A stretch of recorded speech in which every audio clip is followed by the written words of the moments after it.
भगवती महालक्ष्मी के रहस्य को समझने से पहले कुछ प्रश्नों के उत्तर को समझना बहुत आवश्यक है। इस वीडियो में मैं अभी ही थोड़ी सी ही देर में आपके सामने 3 प्रश्न पूछूंगा, उसके उत्तर की भी चर्चा हम करेंगे। रहस्य उसी में छुपा हुआ है और साथ ही साथ हम एक छोटी सी एक्सरसाइज करेंगे, यानी आपके स्क्रीन पर मैं कुछ चीजें चलाऊंगा जिससे कि एक थॉट प्रोवोकिंग चर्चा होगी। थॉट प्रोवोकिंग का अर्थ ये हो गया है कि महालक्ष्मी का जो रहस्य है, ना ही मैं आपको एक ही वीडियो में बता सकता हूं, ना ही मेरे में उतनी क्षमता है, और ना ही आप उसे केवल एक वीडियो में भले बार बार भी सुन लें समझ पाएंगे। बात यह है कि इस वीडियो से, इस चर्चा से कुछ बातें आपके भीतर समानी चाहिए, कुछ ऐसे विचार आपके भीतर, कुछ कौतूहल ऐसा उत्पन्न करना चाहिए जिस पर बारंबार विचार करने पर महालक्ष्मी का जो रहस्य है वो स्वयं ही आपके सामने प्रकट हो जाएगा। तो आइए सबसे पहले हम जानते हैं वो प्रश्न कौन से हैं। पहला प्रश्न ये है कि जैसे अन्य सभी साधारण व्यक्ति लक्ष्मी को समझते हैं, क्या हम भी लक्ष्मी को केवल धन की ही देवी समझते हैं? लक्ष्मी यानी धनदा, केवल धन, ऐश्वर्य, केवल यही लक्ष्मी है? पहला प्रश्न ये। दूसरा प्रश्न ये कि जब लक्ष्मी की कृपा होती है तो फिर लक्षण क्या होते हैं? क्या हमें पता है वो अंश कौन से हैं जिनके साथ में भगवती लक्ष्मी पदार्पण करती हैं एक व्यक्ति के जीवन में? क्योंकि यदि हमें इन अंशों का, इन लक्षणों का पता ही नहीं होगा तो कृपा का हम अनुभव कैसे करेंगे? और फिर तीसरा प्रश्न ये है कि क्या केवल मंत्र जाप करने से, केवल श्री सूक्त या फिर कनकधारा स्तोत्र के पढ़ लेने से ही लक्ष्मी की कृपा प्राप्त हो जाएगी? इन तीनों प्रश्नों का जो उत्तर है वही भगवती महालक्ष्मी का रहस्य है। अब मैं आपकी स्क्रीन पर कुछ शब्द रखूंगा, आपको केवल इतना करना है कि स्वयं से ही आप उन शब्दों से स्वयं को तोल करके देखिए, यानी कि जो जो शब्द, जो जो विशेषण आ रहे हैं, एडजेक्टिव्स जो आ रहे हैं, क्या आप में भी वो सभी बातें हैं?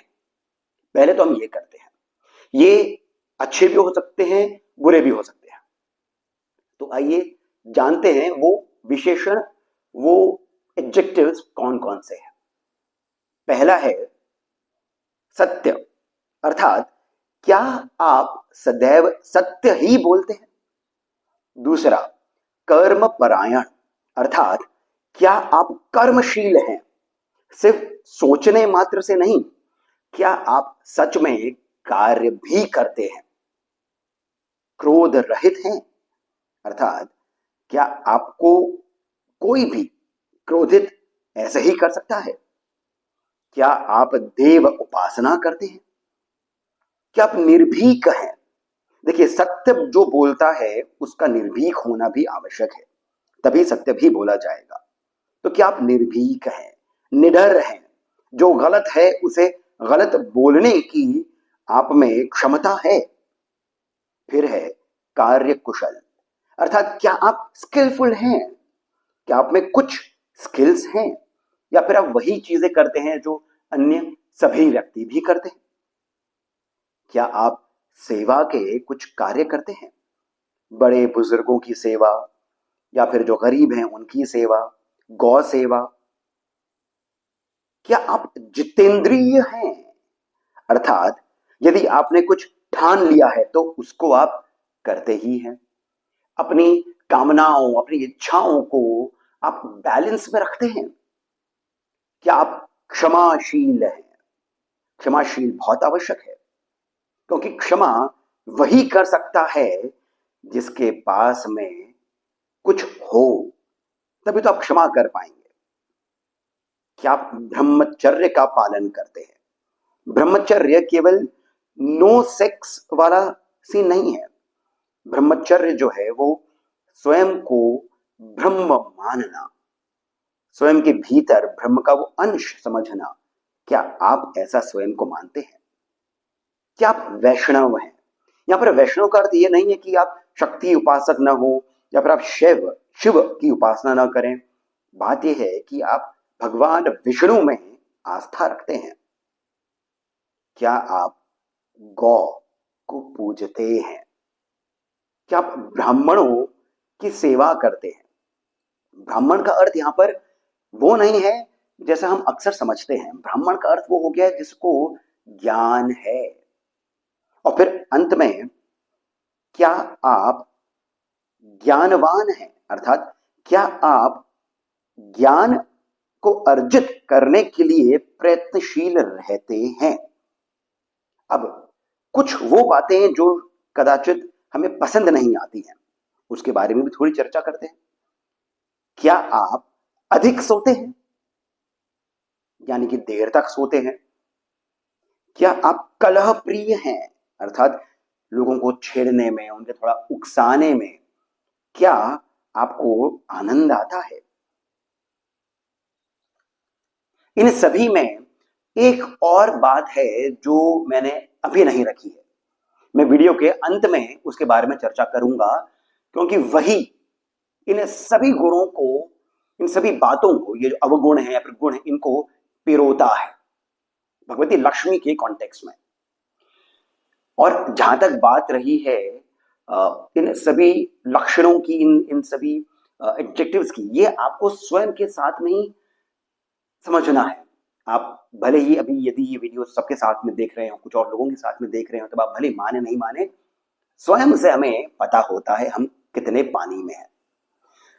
अब ये सभी बातों का और इसके पहले के जो प्रश्न हैं, इन सभी बातों का औचित्य क्या है? क्यों मैं आपको इतना लंबा घुमा रहा हूं? देखिए, ये जो पूरा प्रकरण है, ये क्या है? एक कथा आती है, आप इसे दंत कथा कह सकते हैं, इसे आप एक तरीके की लोक कथा कह सकते हैं। वो ये है कि एक बार देवी रुक्मिणी ने भगवती महालक्ष्मी से उनके रहने का स्थान या फिर उनके होने के लक्षणों के बारे में पूछा। अब ऐसी कथा जो है ये पुराण में या फिर महाभारत इत्यादि में मुझे नहीं मिली है, परंतु कुछ इंटरनेट पर जो बातें हैं उसमें आता है कि महाभारत में है। मुझे कहीं नहीं मिला है, परंतु हम इसको यदि ऐसा भी मान लें कि ये जो कथा है ये भले ही कहीं स्क्रिप्टेड नहीं हो, परंतु हमारे ऋषियों ने, हमारे बड़े बुजुर्गों ने यदि इस कथा को देवी महालक्ष्मी के संवाद के रूप में ही हमारे सामने रखा है, तब भी ये बहुत ज्ञानदायक बात है, समझने वाली बात है। तो यहां पर देवी रुक्मिणी के पूछने पर भगवती महालक्ष्मी जो बताती है वो ये है कि वो कहती हैं कि मैं उन व्यक्तियों में सदैव रहती हूं जो सत्यनिष्ठ हैं, जो कार्य कुशल हैं, जो निर्भीक हैं, जो क्षमाशील हैं, जो गौ सेवा करते हैं, जो सेवा करते हैं बड़े बुजुर्गों की, जो ब्राह्मणों का सम्मान करते हैं। इन सभी बातों को उन्होंने रखा। उन्होंने ये भी कहा कि जो बहुत देर तक सोते हैं, मैं उनके उनके घर में अपनी छाया भी नहीं पड़ने देती हूं। जो कलह प्रिय हैं, जो लोगों को उकसाते हैं कि देखो उसको मैं फंसाता हूं, ऐसे लोगों के भी घर में मैं नहीं आती हूं। तो यानी कि भगवती लक्ष्मी ने ये साफ साफ कह दिया है कि ये सभी बातें हैं, यदि कोई इन सभी बातों को फॉलो करेगा तो मैं उसे घर में स्वयं ही आ जाती हूं। तो यहां पर बातें आती है कि जो पहला प्रश्न था कि क्या हम भगवती लक्ष्मी को केवल धन की देवी से ही जोड़ करके देखते हैं? इसका जो रहस्य है वो इस कथा के उत्तर भाग में आता है। उत्तर भाग ये है कि भगवती लक्ष्मी ये कहती हैं कि जब मैं आती हूं ना, तो मैं केवल अकेले नहीं आती हूं, मेरे साथ में मेरे 8 और अंश हैं, मैं उनके साथ आती हूं। देखते हैं वो अंश क्या है? आशा, श्रद्धा, धृति, शांति, स्वधा, स्वाहा, समृद्धि और कांति। यहां पर आशा तो हमें पता ही है, परंतु धृति, धृति का अर्थ हो गया है जो अब चैतन्य महाप्रभु ने धृति को कहा है जिसके पास संपूर्ण ज्ञान है, परंतु धृति का संस्कृत में एक और अर्थ है जो डटी रहती है, जो अपनी बात पर स्टेडफास्ट रहती है, वो धृति है। सुधा कौन है? सुधा जो स्वयं के ही बारे में जानती है, जो स्वयं के ही भीतर अपनी इच्छाओं को वो स्वयं से ही पूर्ण करने की क्षमता रखती है, यानी वो जो सेल्फ विल्ड है। स्वाहा, स्वाहा वो है जो अग्नि की शक्ति है, जो देवताओं तक आपकी इच्छा को प्रकट करती है। अब इन सभी का अर्थ क्या हुआ? आशा, आशा का अर्थ यह है कि जब लक्ष्मी का आगमन होने वाला होता है ना, तब आप आशावान हो जाते हैं। आपके भीतर एक नई स्फूर्ति जागती है, आपके भीतर एक नई ऊर्जा का संचार होता है, आप आशावान होना आरंभ होते हैं।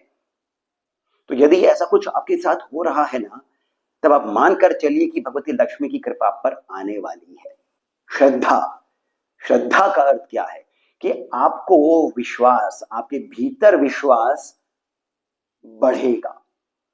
आप इस संसार से दुखी नहीं होंगे, आप इस संसार से अपनी अपनी आशा को कम नहीं करेंगे। आप मान करके चलेंगे कि पूरा ब्रह्मांड जो है ये आपके लिए कार्य कर रहा है। श्रद्धा आपकी जागेगी। धृति के बारे में हमने बात कर ही ली है। फिर आता है शांति। शांति बहुत आवश्यक है। ये आपको भले ही ऊर्जा जो आपके भीतर आ रही है कि अब मुझे कुछ करना है, मेहनत करनी है, मैं कार्यशील हूं, परंतु उसमें भी आपके भीतर एक अद्भुत सी शांति रहेगी। आप अपने आसपास का जो आपका पूरा वातावरण है उसमें आप इस प्रकार की एक ऊर्जा का अनुभव करेंगे जिससे आपका मन जो है ना वो स्थिर होना आरंभ होगा। शांति अर्थात मन का स्थिर होना। फिर है समृद्धि। धीरे धीरे करके आप देखेंगे कि केवल एक ही स्रोत से नहीं, अनेकों और द्वार खुलने आरंभ होंगे आपके लिए, आपके धन, ऐश्वर्य, मान, सम्मान इत्यादि में। फिर है कांति। आपका चेहरा दमकने लगेगा, आपकी जो बातें हैं वो लोगों तक पहुंचने लगेंगी, आपकी बातें लोग मानना आरंभ करेंगे, आपकी बात पर लोग विश्वास करना आरंभ करेंगे। कांति। ये 8 जो अंश हैं ये लक्षण हैं भगवती लक्ष्मी के। तो लक्ष्मी केवल धन की देवी नहीं है, ये शांति की, स्वधा की, स्वयं के भीतर से ही आप इतने ऊर्जावान हो जाएंगे। स्वाहा की, आपकी इच्छा जो है इतनी प्रबल होगी कि देवता तक उसको मानने के लिए बाध्य होना आरंभ होंगे। समृद्धि की, शांति की। तो लक्ष्मी जो है इस प्रकार से इतनी वैभवशाली है कि ये अपने भक्तों को ये सभी प्रदान करती है। और फिर धन जो है वो तो एक बाय प्रोडक्ट हो जाता है, धन तो आ ही का है। अब यहां पर जो दूसरा प्रश्न था उसका उत्तर आपको पहले ही मिल गया है कि वो कौन से अंश है, कौन से लक्षण है। तीसरा प्रश्न और भी अधिक गहरा है। तीसरा प्रश्न है कि क्या केवल पूजा पाठ से, अर्चना से, श्री सूक्त या फिर कनकधारा स्तोत्र इत्यादि पढ़ने से ही लक्ष्मी की कृपा प्राप्त हो जाती है? पहली बात तो ये है कि यदि आपके ये जो 8 लक्षण हैं यदि ये नहीं हो रहे होंगे तब आपके भीतर कनकधारा स्तोत्र, श्री सूक्त, लक्ष्मी के मंत्र इत्यादि को पढ़ने के लिए मन भी नहीं बनेगा। ये सत्य है, आप इसको आजमा कर देख लीजिएगा। आपके भीतर वो उत्साह ही नहीं होगा।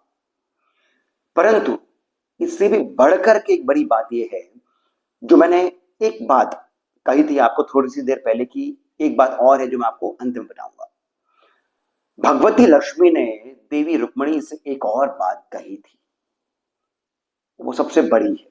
वो ये है कि वे व्यक्ति जो थोड़े में ही संतोष कर लेते हैं, जो स्वयं के लिए कुछ नहीं रखते हैं, जो स्वयं के लिए कुछ नहीं मांगते हैं, जिसे हम ऐसे ही सामान्य रूप से बहुत अच्छा गुण मानते हैं, भगवती लक्ष्मी कहती हैं, मैं ऐसे व्यक्तियों के घर में प्रवेश कदापि नहीं करती हूं।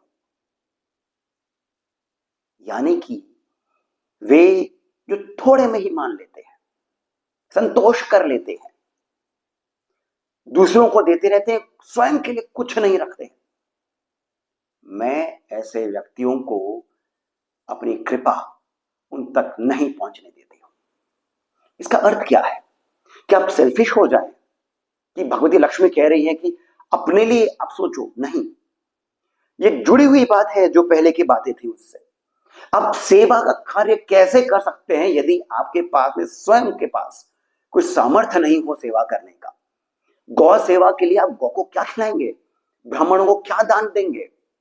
क्षमाशील, जैसे मैंने पहले भी कहा, कहते हैं ना, ये दो पंक्तियां आपने सुनी होंगी, क्षमा शोभती उस भुजंग को जिसके पास गरल है। उसका क्या? जो विषहीन विनीत सरल है। यानी वो जो भुजंग है, वो जो सांप है जिसमें जहर है, केवल वही यदि नहीं डसे तो हमें मानना चाहिए कि आप तो बड़े क्षमाशील हैं। जिसके पास कुछ है ही नहीं, वो क्या देगा? वो क्या सेवा करेगा? वो कैसे क्रोध रहित होगा? यदि आपके पास बहुत धन है, तो यदि किसी ने आपसे कुछ उधार लिया था, वो उधार समय पर नहीं दे रहा है, तो आपको क्रोध नहीं आएगा। आप सोचेंगे कि ठीक है, क्या पता उसके पास नहीं हो, वो आपके फोन नहीं उठा रहा है, शायद शर्म आ रही होगी। आप क्रोध नहीं करेंगे कि मेरा रुपया लौटाओ। अर्थात ये कि थोड़े में संतोष करना सही बात नहीं है, अच्छी बात नहीं है। प्राचीन काल में भी जो ऋषि मुनि हुआ करते थे, वे गरीब नहीं थे, वे भिक्षा मांगते थे, भीख नहीं मांगते थे। बहुत बड़ा अंतर है। प्राचीन ऋषि मुनि भिक्षा मांगते थे, जिससे वे विनीत रहते थे।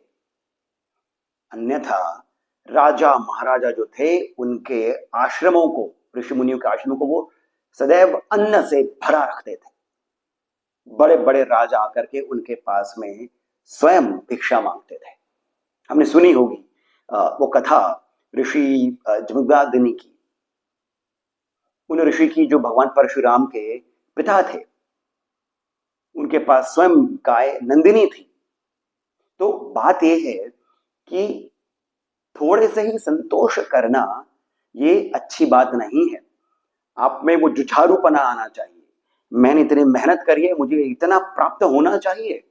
यदि कोई कॉन्ट्रैक्ट होने वाला है, तो कोई डील होने वाली है और सामने वाला क्लाइंट ज्यादा ही नेगोशिएट कर रहा है, तो आपके पास में उतना दम होना चाहिए कि आप डील को कैंसिल करके आ सके।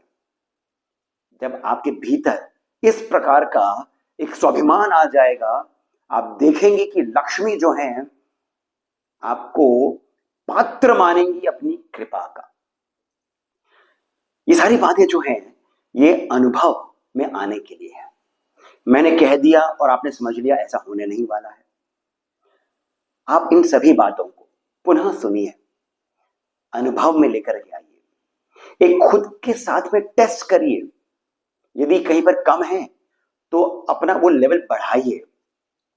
सत्य मानिए, ये पुराणों की बातें, वेदों में, उपनिषदों में कही गई बातें, ऋषि मुनियों की जो बातें हैं, ये यूं ही नहीं है, अनुभव से सीखने वाली बातें हैं। तो मैं आशा करता हूं कि यदि आपको ये सारी बातें सुंदर लगी होंगी, लाभप्रद लगी होंगी, तब आप इस वीडियो को लाइक अवश्य ही करेंगे। आप इस चैनल को सब्सक्राइब भी करिए। हमें जितना हो सके कमेंट सेक्शन में जो पहला कमेंट पिन है, वहां से पेटीएम, जीपे इत्यादि के माध्यम से जितना अधिक हो सके आप श्री सहयोग भी प्रदान करें। बहुत अधिक प्रोत्साहन मिलता है। इसके साथ मैं सिद्धार्थ अब आप सभी से जाने की अनुमति लेता हूं। धन्यवाद।